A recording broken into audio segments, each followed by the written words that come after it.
conflicts of interest.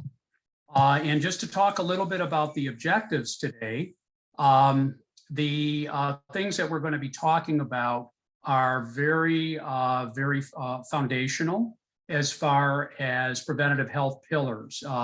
These are things that I think most of us try to do. I'm going to try to give you some ideas, try to keep things organized. Many of those things that we are going to be talking about, I know I've talked to some patients already in the office about these, but there'll be some a little bit more detail and somewhat of a refresher. And for those patients or people that are not members of MDVIP practice, I hope that you'll be able to learn a little bit as well. And probably more importantly, how to apply and sustain these, what I hope will be actionable steps in your daily life, kind of building that in to your day-to-day activities. And over the 40 years that I've been in practice, I know it does make a difference. So if you're committed to wanting to do these three things, I know it's going to pay off in a very positive way in the long run. So what's the problem? The problem really is there's a lot of research now with insulin resistance, and there are many schools of thought in the medical community that insulin resistance is kind of the lead problem that we see with maladaptive medical issues that come up that kind of slowly erode into our being. And we try to prevent insulin resistance, and things like high blood pressure, diabetes, heart disease, and overweight can lead to or caused by insulin resistance. So we're going to talk a little bit about what insulin resistance is, how to control it, and but it's very, very important that by doing these three things that we'll be talking about, that will give us the best chance of reversing any existing disease, but also preventing disease. So why are we insulin resistant? Well, simply we're moving less, we're eating wrong, and we're stressing more. So they're very simple things. So we're going to talk about some ideas and try to organize this in a very simple way.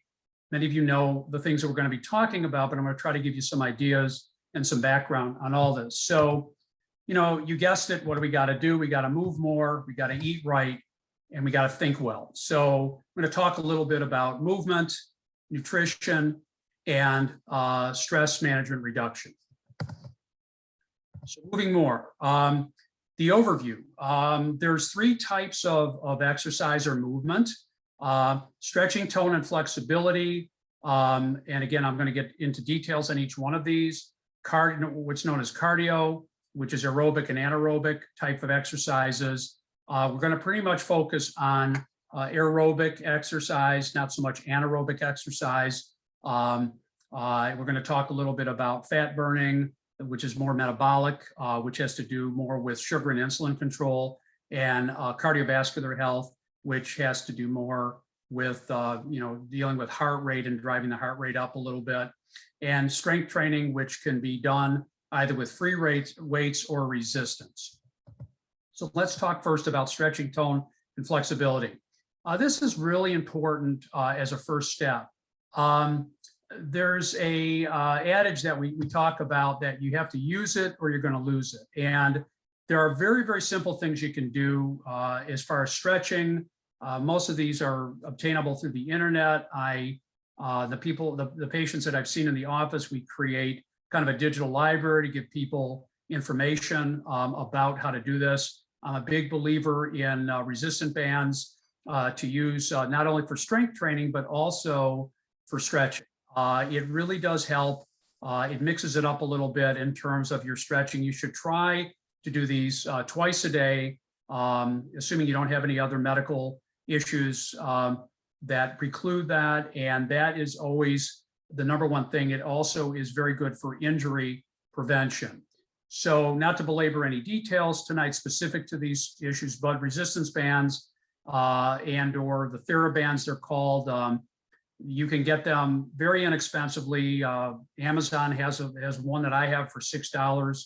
I bring that into a room. I go over some things. Sometimes I'll have patients kind of do some things for me. I'll show them what to do. I have them do it, have them try it, and then just regular stretching, again, which you can get in just about any reference MDVIP portal that most of our patients use. There's a terrific section in the patient portal on exercise, and there's a lot of stretching in there. So for those patients that are watching this webinar, I would highly encourage you to go to the MDVIP portal if you have your username and password to do that. Otherwise, you can get most of these through the internet to get you more detail. So as far as the aerobic component, and we'll talk a little bit more aerobic component, there's really a couple of different methods and there's a couple of different intensities. So the way I look at it, you can either measure this by time or by heart rate. By time, we're looking at, walking fast, running, those kinds of things. The metabolic component is really related to blood sugar and insulin control. You won't really get your heart rate up that high for a great cardiovascular benefit. It still helps, but it will help you control your weight. It helps patients that have impaired glucose tolerance, which is prediabetes, which is, believe it or not, 80 million patients have prediabetes, and many, many, many people do not know they have it. We try to do that at least in terms of time. About 150 minutes a week is a good target. According to the American College of Sports Medicine, that's what they recommend of moderate exercise. Moderate exercise can be defined as just being able to barely carry on a conversation. Usually translates into about 4 miles per hour, give or take. Heart rate, if one was to use a heart rate as a gauge, there's all kinds of formulas. The classic formula, and again, there's some discussion in the medical community about what number you use, but the classic number is taking 220 minus your age and multiplying that by 70 to 85%. And most of the time when you do it, it seems to always come out on the low end about 120, on the high end probably about 140, 150. That is something that will give you great cardiovascular benefit. Of course, you want to make sure that you get cleared by your physician if you do these a little more intense exercises, but that absolutely helps not only metabolic issues, but also will help strengthen your heart and lowers your pulse rate, which makes your heart more efficient by pumping more blood out per beat, and it decreases your oxygen utilization, which is good. You want to preserve your oxygen over time. So now the last issue, and specifically the movement, is strength training. And again, there's two types of strength training. There's free weights and or resistance. Again, MDVIP has a great portal on this as well. As mentioned, the resistance training we talked earlier are either the bands, resistance bands, or the machines, that you can get at any gym. I know there are some people now that we're getting the gyms open a little bit more, but I recognize with COVID, we're still, some people, a little apprehensive versus free weights. If you have experience and you have training in free weights, if you're just getting started, you want to be somewhat careful. In my experience, you see more injury with free weights just from technique. So if you have experience with free weights, obviously you can do either one. You can mix it up. I'm a big advocate of using the bands or the resistance machines. If you can't get into the gym, the bands are fine. Or if you want to do free weights at home, you can get some dumbbells or barbells and do it that way. In general, most exercise physiologists believe if your goal is to build muscle, which a lot of people during COVID have lost muscle, and we're finding that out.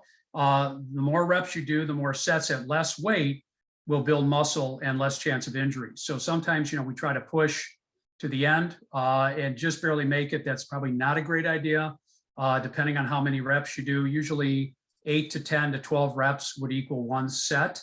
So it's probably better to do maybe 60 to 70% of what your, let's say, 10 rep max would be. And you determine that by just getting that last repetition in and just making it, and then go down to about 70%, and do maybe 2 sets or 3 sets as opposed to 1 set or 2 sets.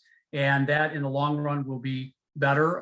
Muscles is very important. We always talk about, losing fat, but muscle is just as important, and it does help with glucose regulation, insulin regulation, and also helps build strength as well. So in respect, again, a little bit more details on the free weights. Supplements, patients have asked me about supplements. Really, in my experience, unless you're a very high, very elite athlete, some of those people are using creatine and some of these other over-the-counter supplements. I generally do not recommend that. I mean, there's some intake we'll talk about with protein that's helpful on the nutrition side.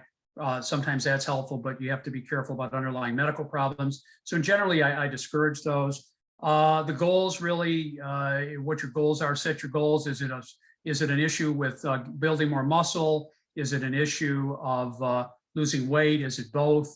Is it an issue of controlling your sugar, getting your cholesterol down? Most of these have the same objective in terms of your schedule, but try to set up on your strength training about 30 minutes twice a week on the strength side, and again, about 150 minutes per week on the cardio side.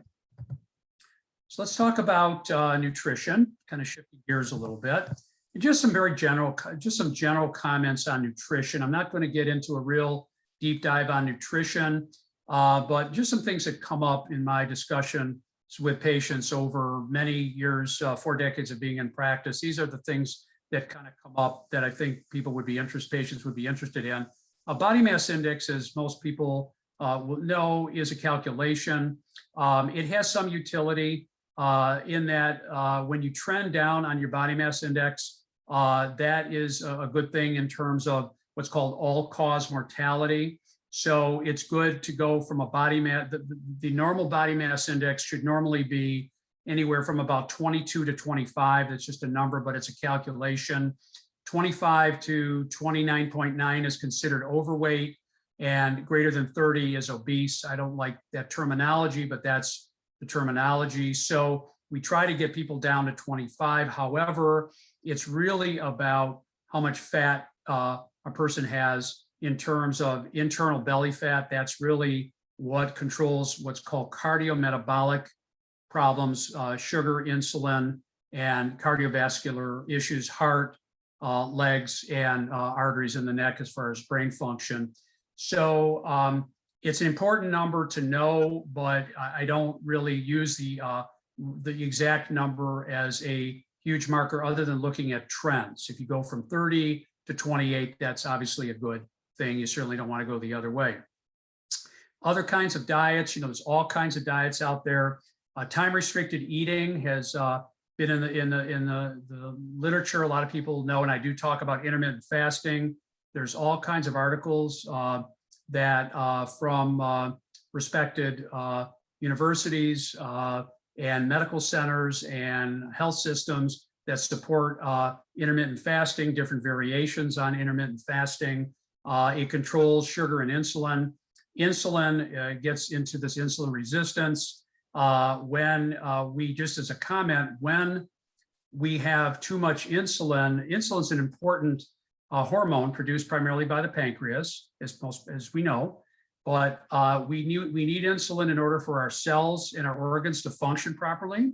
But if we have too much insulin, it appears in the blood and in the serum, which is part of the blood, and that can prevent breakdown of fat. So the whole idea with getting into nutrition, exercise, and stress management, which I'll get into a little bit, controls the circulating insulin. And what intermittent fasting does, it kind of tampons down the sugar and insulin instead of a kind of an up and down kind of peak. Insulin and sugar go up and down and up and down in a traditional 3 meal a day kind of scenario. when you have intermittent fasting for a period of time, that lowers your sugar and your insulin levels accordingly, and it's much healthier, prevents breakdown or prevents inflammation in the body, and inflammation leads to breakdown of circulatory problems, prevents circulatory issues such as heart problems, circulation again in the neck, down in the legs, and other kinds of problems that can occur. So that's kind of the basis for intermittent fasting. We combine it a lot with the Mediterranean style of eating. There's many different types when you're eating, the eating period.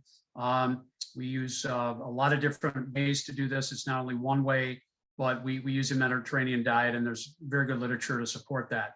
I always tell patients to get familiar with food labels. When you go shopping, I know that a lot of people aren't going into the market these days, so it is kind of hard to look at food labels, but the macronutrients we call are carbohydrates, protein, and fat, and it's important to kind of limit your carbohydrate intake.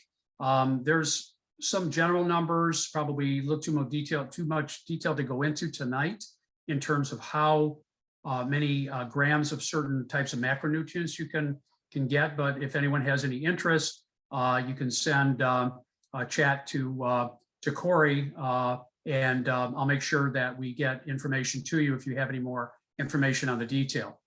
Where's the beef? Again, some controversy and some discussion. I think it's pretty much a consensus that plant-based diets are probably the healthiest for weight management, for cholesterol reduction, protection against heart disease. And beef is really, it's okay. You have nutrients that are in beef and vitamins that are in beef, but not too much of it. So I think that that's something that we won't get into too much now, but I think that it's something that we should just make mention of. Portion control is important. So I think the portion control is something that we should watch as we move forward on our diet, and as we control our diet. So stress management. Stress management is something that I deal with all the time in our practice. A lot of things on the incoming side are things that we have trouble controlling. We can really only do and control our stress on the outgoing side, how we react to stress, control the controllable, if you will. So there are many different ways to do it. Of course, exercise is probably the best drug you can get. So, certainly that gets into what we just talked about. And I believe a lot in mind body, yoga, Tai Chi. I put this up on our slide set here with Mayo Clinic. They have a lot of good information about Tai Chi, yoga, meditation. I do believe in that. Mayo has a very good review of that. And what I like about this particular book that I use a lot is I try to marry Eastern and Western ideas. And Mayo has a peer review way that they do things. So everything that comes out is peer reviewed by physicians, and it doesn't get out unless it gets the green light. And if it's something that isn't acceptable, they may put it in, but they'll tell you that it's somewhat controversial and may not be the greatest idea. But they do kind of grade different ideas. So this is a very good book that you might want to consider getting for your library. So some additional things about stress management. Again, try to take the long view on things. We have our day-to-days, and there's lots of things right now in the last year with COVID. And unfortunately, I know a lot of people have gone through that, and it's been difficult during this last year. I know we still have a ways to go, but we're certainly in a better place than we were a year ago. And I know, unfortunately, there are some patients that have been really ill, and some of them have some residual from COVID. So, we try to take the long view and just take daily kind of gratitude, compassion, and kindness to one another. And during the COVID time that I was involved with a lot of televisits, I was very busy a year ago, and I tried to come up with some innovative things to help me get through my day. So I kind of came up with what I call my 7 Ps for daily living and success: passion, purpose, practice, persistence, perseverance, perspiration, and power of networking. And by the power of networking, I mean just keeping in touch with our friends and neighbors. And I hope that's going to continue in a very positive way as we come out of this, as we get vaccinated, and do our best to kind of work towards that end. So to summarize, I think that it's important to know that if you do have an issue that is chronic, that a lot of chronic problems can be reversed. The thing that we talk about is trying to prevent it from getting started, and then if you have it, kind of mitigate the risk. So as you can see on the primary side, we want to try to stay with traditional risk and non-traditional risk factors. So we try to modify. I kind of look at the line between the green and this orange here, this triangle, kind of the water line. I call this the water line. And these are the things that we try to get ahead of below the water line.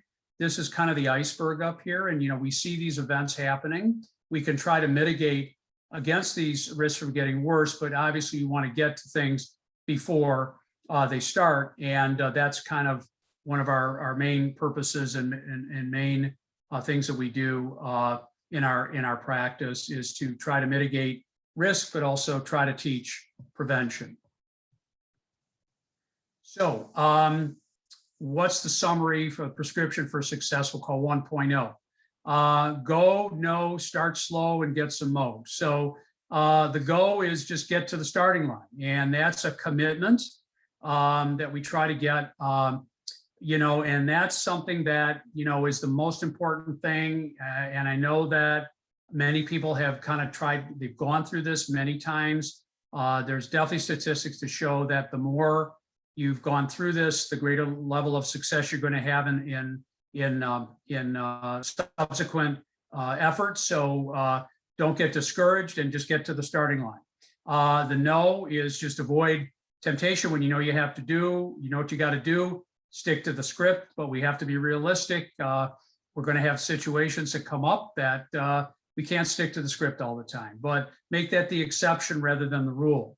Whenever we're starting on these 3 things, I always kind of start monocomponently on nutrition, exercise, and stress management. Sometimes we do them together, but I usually try to start it slow, try to get some good outcomes, give patients confidence that they can do it, make changes if we need to as we move forward on all these things. And I think when patients start to see some good results, they get more motivated and they want to do more things. So then I try to bring in some different ideas as we go forward. And again, we get some momentum.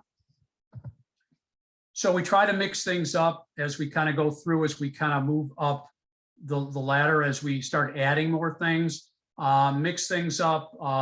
The diet, try not to get into a rut, mix things up with the exercise, do some different things with stress management, work with a partner. That's always helpful. That keeps you motivated when you kind of don't feel like doing stuff. That other person usually can help motivate you, and you can help motivate that person. As you increase exercise, if weight is your objective and losing weight, it will plateau over a period of time. When you lose about 10% of your starting body weight, your weight will come down, but it will plateau. We don't want it to go up. So that's when you start working a little more on the exercise piece. If you get the nutrition, you start ramping up the exercise also. So you can certainly do both. There's certain minimum calories we need. So you can't keep going down on the calories because that's not practical. So the exercise is usually what we try to ramp up. And again, I mentioned expect good outcomes and celebrate your success. If you don't get the outcomes you like, then we reevaluate. As a doc, I try to step back and say, okay, what is going on? And we try to come up with different ideas. So I just, as kind of the final pep talk at the end, it can be done. I know that many patients that I've seen I've learned a lot over the years. You can do it. It just takes commitment. And I know a lot of patients that have been through a cycle, here we go again. And is this going to work? Is it not going to work? I just think that a lot of times what happens, and I see this quite often actually, there are some mental health issues, depression, anxiety, that may cause more issues in terms of compliance. It's important to identify these at the beginning of your effort. If there are issues, we need to kind of address those first. So sometimes I have to back off a little bit, make sure the mental health is where it should be. It helps with compliance and we get better outcomes. And again, get to the starting line. That's the most important thing. Once you get to the starting line, that's how we can get going, but you got to get there. So recognize, when you build muscle and exercise, it's gonna show you might weigh a little bit more, but your fat content will probably go down. The abdominal circumference, I mentioned that the internal belt, we call belly fat, is also known as VAT or visceral adipose tissue. That's tissue that's fatty inside your abdomen. And that correlates with what's called cardiometabolic risk. So a lot of times if you do waist circumferences, that does help give you a general idea. There are non-invasive imaging tests that can be done to determine that, but a lot of times we just look at general, what are called anthropometric kinds of circumferences just to see where that's going. And of course, most people that lose fat will lose it in their belly. Sometimes it's lost in the hips a little bit. But we do watch that. And again, I just know that we don't want to belabor the point, but when patients have a problem, an issue, be it diabetes, heart disease, other issues, 70% is, I would say, modifiable and or reversible. So that's something that don't give up hope. A lot of these things can be improved, especially diabetes, the one that comes to mind. And, try to find someone to help coach you, whether it's a personal trainer, a physician that spends time with you, focuses on things that are important, gets to know you. I'm so blessed to be able to work in the MD-VIP environment where I have time to talk to patients, find out what's troubling them. And I know that does translate into very good outcomes. So above all, don't give up. So these are the 6 doctors that I think are probably the healthiest. I always kind of like this quote and mentioning that good health is not only the absence of disease. I don't know who came up with that saying. It surely wasn't me, but I always kind of like that. It's important to stay out in front of prevention. And with that, I just have some general references. And that concludes my discussion tonight. And I hope you enjoyed it. I see we have some questions. And I wondering if Corey might be able to read me some of those questions, and I'll try the best I can to answer those. The first one is on the P's. Can you want to go back to that slide? What were the last 3 of the 7 P's? Oh, okay, sure. I went too fast, didn't I? There we go. So I'll leave that up. And then while we have that up, if you want to talk more about, you touched on supplements a little bit, but someone has a question here. Protein powder supplements, or what supplements? I know you talked about some that you don't recommend, but what do you typically like to recommend? Well, I think that if you're in an intense weight building program, protein is helpful. And again, it depends on any kind of medical issues. You want to definitely check with your doc and just to be sure that it's safe. People have kidney issues, you have to be careful. And you have to keep hydrated. I'm not a big fan of supplements. I think that you build muscle by working that muscle. So generally speaking, I'm not a huge fan of protein supplements. So I think it really varies, and you probably need to talk to a dietitian or nutritionist to get kind of some numbers in conjunction with a physician. to make sure that it's safe to use. So I kind of go on the perspiration route on one of those 7 Ps. I feel that you'll get more muscle if you work the muscle. But again, just to touch on that, you don't want to do, your muscle has to repair. You have to take a break in between your workouts, because generally speaking, your muscles, they'll break down and it has to repair itself. So every other day, every third day, again, if you're a real serious weightlifter, that's a whole different level. But for most patients that are not that way, I'm not a huge fan of protein powder or other supplements for weights. And what about, you hear more muscle, the more muscle you have, maybe the more calories you can burn naturally throughout the day, just at rest. Is that true?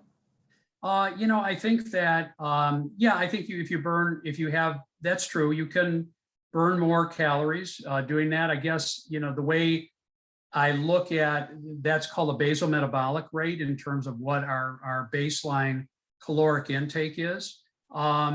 I think that, basically what I try to stress to patients is that try to get at least, the American College of Sports Medicine says, try to get at least 30 minutes twice a week, which isn't hard for a lot of people to do weights to strength training. Now that's different from the flexibility. The flexibility should be done every day and stretching should be done every day.